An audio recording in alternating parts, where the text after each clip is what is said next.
नमस्कार मित्रांनो, आपला पपईचा प्लॉट आहे. आज 3 महिने पूर्ण झालेत. तर याला आपण बुंद्याला वाऱ्यामुळं झाडं वाकाल्यामुळं बुंद्याला थोडी थोडी माती लावलेली गेल्या आठवड्यात अशा पद्धतीनं.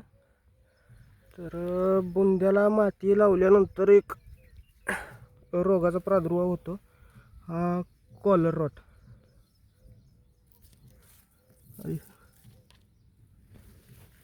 अशा पद्धतीनं बुंदा सडायला चालू होतो आणि हळूहळू झाड मरतं.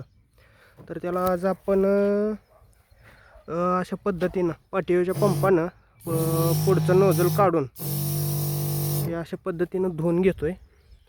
फक्त बुंदा धुवून घेतोय.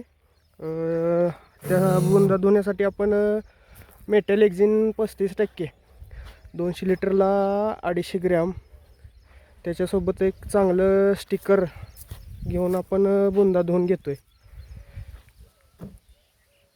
तर हा आपला असा पद्धतीने डेव्हलप झालेला प्लॉट आहे.